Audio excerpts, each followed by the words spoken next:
So guys, we have understood that how exactly this basic feedback control system is working. This equation is one of the most important equations that we have, right? Okay, so we will always remember this equation. Now starting with, you should never forget equation which is given over here. C of s upon R of s. So feedback system like this is given as G of s upon 1 plus G of s into H of s. It is clear? It is clear? Good. So now let us start with time response, and before starting time response we have to understand a few things. Yeah, we will understand what exactly time response is all about. See, word itself is suggesting several things to us. Time response. With time, how the responses are coming. With time, how the responses are coming. So the topic is time response. Fine. So in time response, I have a system. I give input to the system and I see how the output is coming with respect to time. Sir, I have not understood. See, I have a system, some G of s. I am giving certain input over here. Fine. I am giving some input over here. And I am getting output. I am getting output. Input, reference input that we have taken was capital R of s, if you remember. Right? Capital R of s, it is something which is in S domain. Right? Okay, so we have taken a Laplace transform of one function which is called as R of t. So in time, this function was R of t. When I have taken Laplace transform of it became capital R of s. Similarly, output was C of t. When I have taken the Laplace transform of it, and we have got C of s over here. Is it clear? Fine. Now, the moment I have given input, this is time and this is my output C of t as a function of time. So we can say that the moment I have given input, how system's response is coming, say it is coming like this. So the analysis of the response of a system with time is called as time response. With time, if the system is having more and more amplitude, it is having more and more magnitude, output is dangerously increasing, system is unstable. Right? After some time, I have given a very small input to the system. I have just given and taken it back. Fine. And the output is coming, it is continuously coming. Something is problematic. I have started a switch of a fan and I am suddenly switching it off and still fan is running. Something which is not done. Got it? Fine. So we can say that if we understand the time response of a particular system, if we can, analyze the response of the system with time, we can predict about its stability. Fine? Okay? How system will behave, that we can say, right? Okay.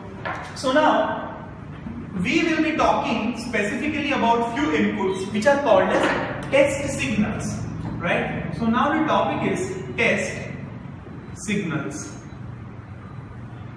The very first test signal is a very favorite one, unit step signal. Unit step input. It is like this. If we plot the graph of unit step function, it is like this. Till t equal to 0, it is 0. Till t equal to 0, it is 0. From 0 onwards, it is having magnitude which is equal to 1. It is having magnitude which is equal to 1. So this is 1. We can also say that magnitude is equal to a rather. Fine. So how can I mathematically put this functionality? U of t, unit step function, which is equal to a for t greater than or equal to 0 and is equal to 0 for t less than 0. Is it clear? Fine. So we can say that the Laplace transform of this function, Laplace transform unit step. See, when you talk unit, ideally it has to be 1. But you can give, sir, what exactly this function is all about? When I am giving this function to the system, I am giving this function to the system. So how do I give this step? Right? Mathematically we understood we are giving something which is like this. but physical system is present, how will we give this step input? So yes, absolutely, this is a DC supply that we have given, 5 volt DC, 10 volt DC, fine. So to any electrical system, if we want to give unit step input, how will we give? We will give certain DC supply to it. Is it clear? If we consider this is a mechanical system and I want to give unit step input, what will I do? I'll give constant amount of force to it. So that is again unit step, right? Unit step voltage, unit step force. For different system, this quantity you can figure it. Is it clear? Fine. So now let us say Laplace transform u of t, which is equal to a divided by s. Fine. See, I guess in unit, if we consider, I know that in unit step we consider it has to be 1. It is must. It has to be 1. Otherwise, it is called as a into u of t. Fine. So u of t is defined as u of t is equal to 1 for t greater than equal to 0, and u of t is equal to 0 for t less than 0, and Laplace transform u of t is equal to 1 divided by s. So I got a first Laplace transform. Is it clear? Now let us deal with second function. Second function is ramp function. So ramp function is like this. The graph of ramp function is like this. Fine. Okay. So I can say that this function r of t, ramp function, and this is say t. I can say this is r of t, which is equal to t.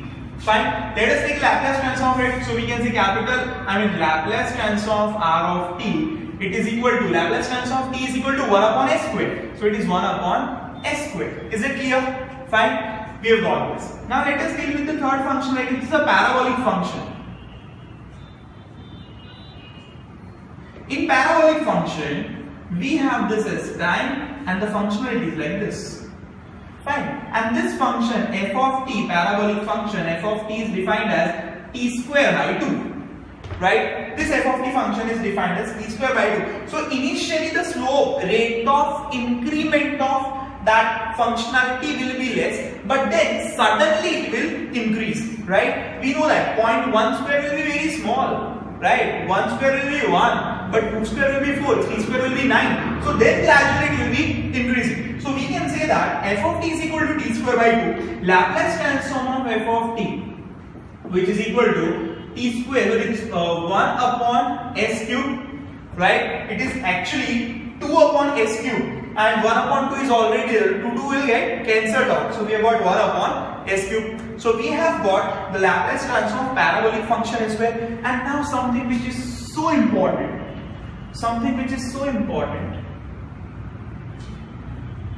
It is called as impulse function or impulse signal.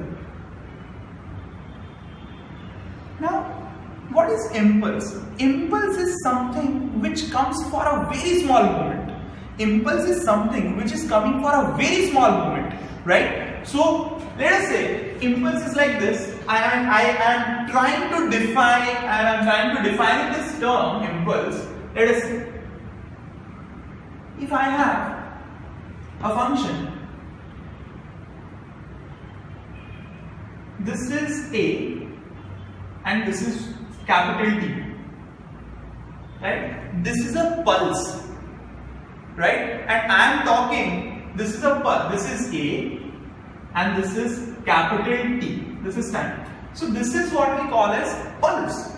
And here I am talking about which is called as impulse, right? So say, gradually we will reduce the time period, but we will maintain the area that we have over here. So if I reduce my time period to t by 2, to maintain the area, I have to increase the amplitude to 2a, right? So I increase the amplitude to 2a. So I have got this pulse, right? This is still a pulse, fine. If I reduce this area, to t by 4, fine. So I have to increase it 4a. Is it clear or not? So this is 2a, this is 2a. So it will be here. So this is 4a, this is 2a. Is it clear or not? Is it clear or not? So we can say that still it is a pulse. So what is impulse? Impulse is something where this width is almost tending to 0 and this height is almost tending to infinity, right? So this is how we can understand basic of impulse, and we have started with Laplace transform. That impulse function is denoted as delta t. It is equal to 1 for t is equal to 0 and it is equal to 0 for t is not equal to 0. So on a graph I can say at 0 we have a pulse, for rest of all the time it is 0. So it comes and it is going, right? It is clear or not? Fine. The jerk that we have sometimes, fine. Okay, if I push suddenly someone, that is what we call as an impulse. Fine. Okay. An impulse response of a system is very important. I am making a statement, kindly listen it carefully. Impulse function or impulse response of any system, gives you the transfer function of a system. Impulse response of any system gives you the transfer function of that system. Fine. I write down impulse response of any system gives you system transfer function, right? Impulse response of any system gives you system transfer function. In GATE, such type of questions are generally asked, fine, where you have been given some impulse response and you have to find out the step response out of it, fine. So at that moment, this understanding should be very much important to you, fine. It should be known to you. Is it clear? Fine.